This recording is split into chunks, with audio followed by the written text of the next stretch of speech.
Okay, ready for this? I don't think I am. Let's do this anyway. All right, so we have two things I want to talk about today. One is that Democrats suck.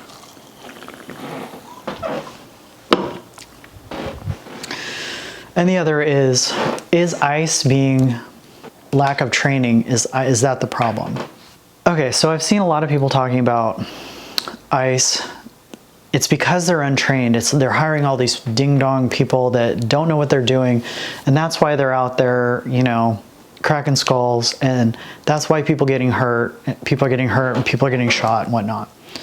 I understand the intent behind that people want to have some reason why this is happening, but I would argue that a lot of these people are doing the thing that they were hired for. They're doing the thing that they wanted to do. This isn't lack of training. There's a fundamental misunderstanding, I think, in a lot of cases of the hierarchy. So very quickly, post 9/11, there was a fear that agencies weren't talking to each other. So you have the FBI that operates domestically, you have the CIA that operates everywhere else, and you have the NSA that is everywhere. And it's not just that, there's other agencies, but the concern was that there wasn't enough cooperation between these. If somebody knew something and they were kind of in a competition with another organization, they wouldn't want to let that other organization know what they know, which is endangering people in this country. DHS was formed with the idea of being the one that coordinates with everybody. And I would argue they probably don't do that very well. But one of the things they did is they took CBP, which is Customs Border Protection. Those people are the people that you see at points of entry, the people that let you in and out of the country. Those people came under DHS. And then under that, they brought in Border Patrol. Those are the brown shirt people that operate in between ports of entry that are notorious for doing all kinds of horrible things. There was a very good interview that just happened.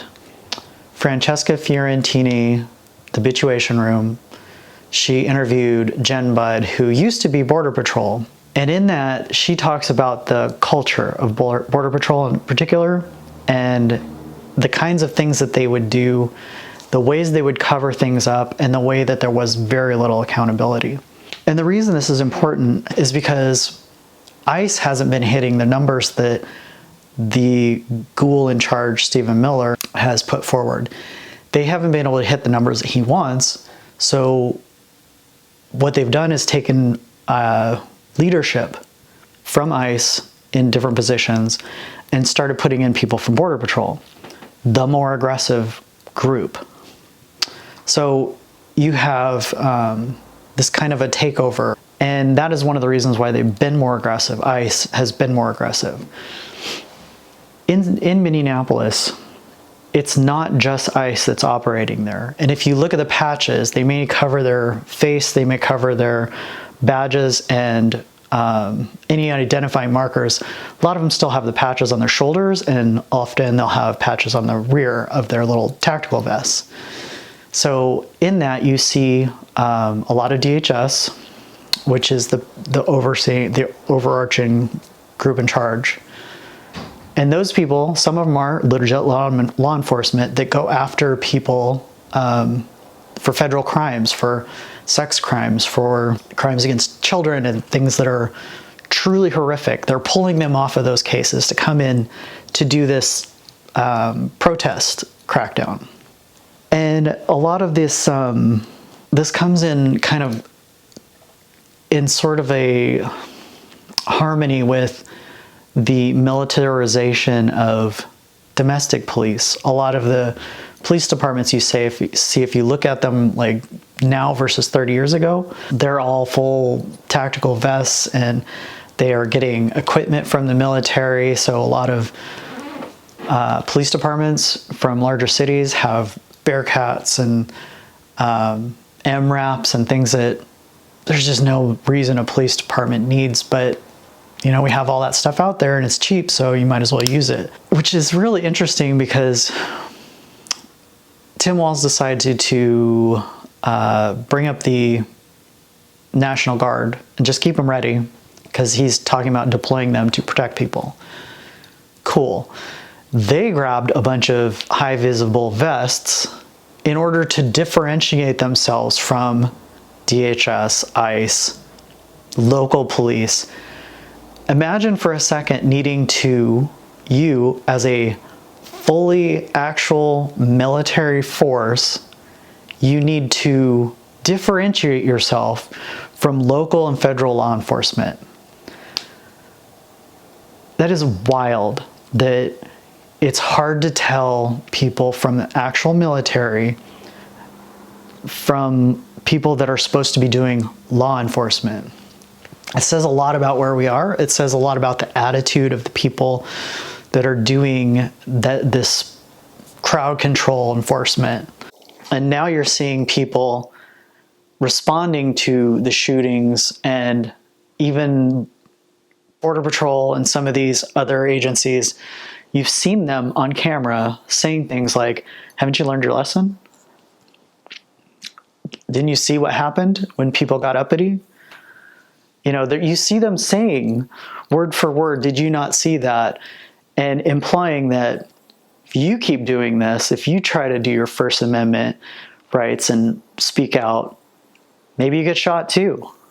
This is a really bad time right now. But I would argue that it is not because you have a bunch of untrained people on the street yet. They are in the process of hiring another 10,000 or whatever agents, but those people haven't been all hired yet.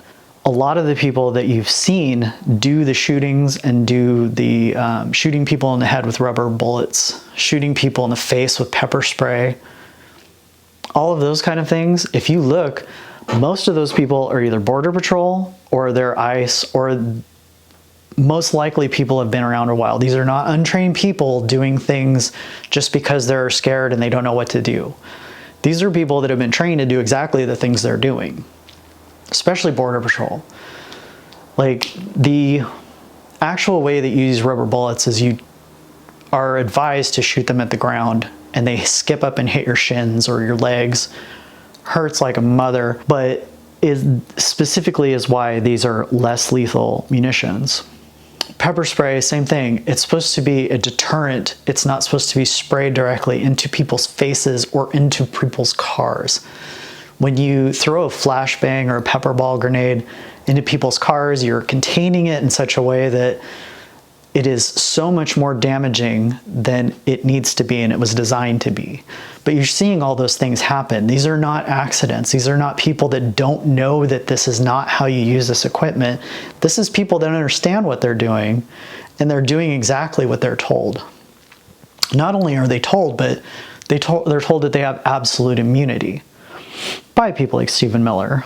So there is no consequences that are possible. One of the reasons why I'm disgusted with Democrats is I just watched a video with Cory Booker. He's doing his little TikTok videos, and one of the things he says is ICE needs more training, they need more, they need body cameras, and we need to hold them accountable. More training, sure, but the people doing the damage now have training, and they're doing what they're trained to do. Body cams, tell me how a body cam changes the outcome of the Renee Good shooting. Not only was that guy holding a cell phone, videoing himself while shooting her, there was multiple other cameras at every other point, like every other angle. How would having a body camera have changed that? It doesn't. And that brings me to the last thing, which is the accountability part.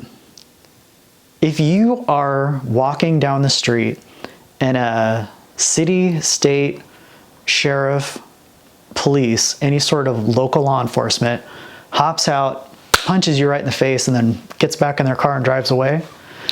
It's an extreme example, obviously, but if they were to do that and you could get video and or get any sort of evidence where they were, where you were, your medical records, maybe somebody else is recording, maybe there's a traffic camera. If you can get anything, you can sue the holy bejesus out of that person, rightfully so. If that same thing happens with a federal law enforcement agency like DHS, like Border Patrol, there is no mechanism in which you can sue. There's no way you can hold them accountable. There's nobody that you can go to. You can try to get an investigation started. Good luck. Chances are they're going to handle it themselves. That is missing legislation that needs to happen. The reason you can sue law enforcement is because there is legislation that allows for that, but there isn't for federal law enforcement. So if these people were so outraged, they would be talking about the things that they're going to do when they potentially get back in charge. And then when they get in charge, they would actually follow through and do them and say, see, I said I was going to do this and I did it. That's probably not going to happen. They're going to bitch and moan until the midterms come up and they're going to say, vote blue no matter who, get back in charge. And then, you know what? We're going to do like we did last time and we're just going to move on. We don't want accountability. We don't want to hold our fellow countrymen, Republicans, accountable for anything. We don't want them in trouble because when they get in charge, then we'll get in trouble. But that's what's happening now.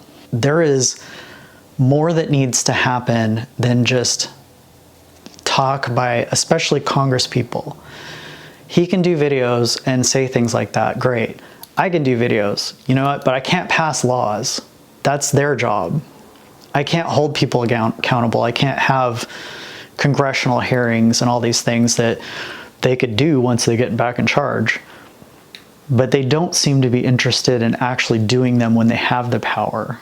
And they don't seem to be opposing with enough force when they're the minority party. But the problem is not that ICE isn't well trained, because a lot of the people that you see that are already there, they're very well trained and they're doing exactly what they're told to do. The question is, are we ever going to get to the point to where we can hold people accountable for stepping over the line or defining some lines in which you can't step over? I don't know, but I am thoroughly uninterested in seeing Democrats who had every opportunity to hold a lot of these same people to account, who had every opportunity to pass laws allowing for accountability for Border Patrol and for some of these groups that have been operating pretty lawlessly, like for I don't know how, like ever since their formation. But Democrats don't hold them accountable. Republicans don't hold them accountable. Republicans appreciate that and have been employing it heavily. Democrats are just afraid, apparently. I don't know what of, other than just maybe they don't have spines, maybe they're not capable, maybe they're really just kind of a controlled opposition party. I don't know. But the problem isn't lack of training. It's going to get worse because of lack of training. But for now, everything is operating exactly how they want. That's all for this one. I'll see you tomorrow.